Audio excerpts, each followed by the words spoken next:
선생님, 메일 투 피메일 트랜스젠더라서 안면 여성화를 생각하고 있는데 선생님 찾아가도 될까요? FFS라고 해서 저 같은 사람에게 필요한 수술을 하는 곳이 두 곳이 있는데 선생님도 가능하실 것 같아 찾아뵙고 싶어요. 남성적인 얼굴에서 여성적인 얼굴로 바꾸는데 이마, 눈썹, 코, 광대, 입 등 많은 것을 고려해야 하는 것 알고 있고 각 성별마다 특징이 전혀 다르니 그걸 분석하고 검토 사항이 쉬운 수술이 아니라 생각됩니다만 선생님은 가능하실 것 같아요. 혹시 유튜브 라이브 때 가능하시다면 다뤄주시면 좋겠고 또 우리는 얼굴에서 어떤 부분을 보고 남성스럽다, 여성스럽다 느끼는지 알려주신다면 큰 도움이 될 것 같습니다. 제가 성형외과 의사를 하면서 메일 투 피메일 트랜스젠더를 개인적으로 꽤 많이 봤어요. 실제로 일전에도 한번 방송에서 말씀드렸는데 쌍둥이 남자 둘이었거든요. 근데 한 분이 한 분은 동생분은 남자로 살고 계시고요. 형은 지금 여자가 돼서 주민등록번호도 바꿨어요. 그래서 여자로 살고 있는 분이 있어요. 그게 벌써 그 두 형제를 형제라고 해야 되나? 지금 뭐라고 해야 되는지 모르겠는데, 그 두 형제를 알게 된 지가 벌써 20년이 넘었거든요. 그 이후로도 굉장히 많이 봤어요. 그리고 실제로 수술한 경우도 있고, 근데 이 여자를 특정 짓거나 남자를 특정 짓거나 하는 어떤 얼굴에 약간 시그니처 또는 랜드마크 뭐 이런 것들이 없지 않아 있어요. 얼굴이 작으면 여자, 갸름하면 여자 같다. 근데 요새는 갸름한 남자들도 있잖아요.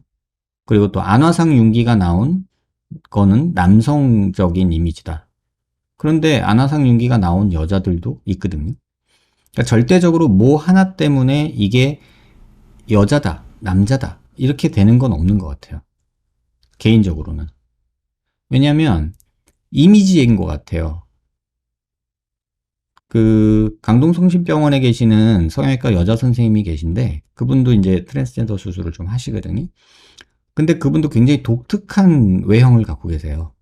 한쪽 머리를 여자분이신데, 한쪽 머리를 이쪽을 딱 바리깡으로 밀듯이 쫙 밀어가지고, 한쪽 머리만 이렇게 기르시는 그런 분이세요. 굉장히 독특하죠? 그리고 굉장히 뭐 국경 없는 의사회 활동도 하시는 김결희 선생님이라는 분인데 그런 독특한 외형을 가지고 독특한 일을 또 하고 계시고 또 굉장히 액티브한 활동을 하고 계세요. 유튜브도 하시는 걸로 알고 있어요. 근데 그런 분들도 있듯이 여자가 어떻게 여기를 바리깡으로 밀어? 이렇게 얘기할 수도 있잖아요. 하지만 실제로 그런 일이 있다는 얘기죠. 남자도 마찬가지예요. 남자인데 되게 곱게 화장하고 다니는 그런 사람도 있고, 근데 그 사람이 여자로 트랜스젠더로 사는 건 아니고, 그래서 그런 내용들이 계속해서 존재하는 거예요. 그래서 특징이 다르고 그렇지만 제 개인적으로는 이런 생각이 들어요. 여성성을 보이는 것도 남성성을 보이는 것도 결국은 본인이 이미지 메이킹이 한 80%는 되는 것 같고, 반면에 이제 우리가 특징적으로 이런 거는 남성, 머스큘린 이미지를 너무 강하게 준다라는 게 대표적인 게 안화상 윤기예요.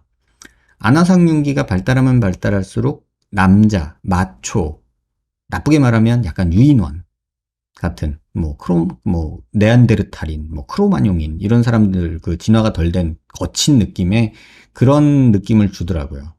그다음에 사각턱이 많이 발달할수록 또 남성적인 이미지를 주죠. 근데 최근에 이제 제 세대에 이제 가장 예뻤다는 사람들, 여자들 보면요. 한국 기준으로 보면 사각턱이에요. 그리고 지금 기준으로 봐도 미국 드라마들 보면요. 블랙리스트라는 드라마를 보면 거기 여자 배우가 있거든요. 우리가 보면 그냥 사각턱이에요. 한국에서 저렇게 있으면은, 저 사각턱 힘든데? 이렇게 얘기할 정도로 사각턱이에요. 블랙리스트라는 그 미드 한번 보시면 나올 텐데. 그런 느낌들이 있지만 굉장히 여성적으로 이쁘거든요. 또 안젤리나 졸리 같은 경우도 사각턱이 굉장히 발달한 느낌이죠. 하지만 예쁘잖아요. 그래서 이런 내용이에요. 그래서 절대적으로 이러면 남자다, 절대적으로 이러면 여자다, 이런 것보다는 본인의 가진 이목구비와 얼굴 두상 형태, 얼굴의 비율, 이런 거를 어떻게 여성적으로 보일지에 대해서 고민해야지 절대적으로 이거는 남자 거, 저거는 여자 거, 이런 거는 없는 것 같아요. 그래서 저는 개인적으로 이제 트랜스젠더 분들 오시면 뭐 절대적으로 이렇게 하면 여성스러워진다, 저렇게 되면 여성스러워진다, 뭐 이런 얘기를 하기보다는 지금 얼굴에서는 이 부분이 조금 눈에 띄게 거칠게 보입니다. 남성적으로 보입니다. 그러면 그걸 바꾸자라고 얘기를 하지, 뭐, 여자로 되려면 무조건 이렇게 해야 된다. 이런 것도 몇 부분은 있어요. 안화상륜기, 사각턱. 막말로 여자로 살고 싶은데 남자처럼 가슴이 없으면 여자처럼 보이지 않을 거잖아요.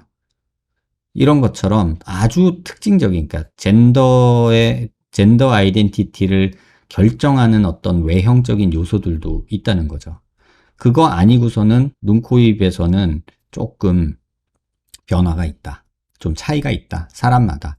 또 곱상하게 생긴 남자도 있고 굉장히 거칠게 생긴 여자도 있잖아요. 그러니까 그런 부분들을 다 고려를 해야 된다. 이렇게 좀 말씀을 드릴게요. 뭐 병원 오셔도 돼요. 제가 뭐 수술을 하던 안 하던 조언을 충분히 드릴 수 있을 정도로 트랜스젠더 분들을 경험해 본 의사인 건 맞아요. 그리고 대학에 있을 때는 사실은 수술도 많이 했어요.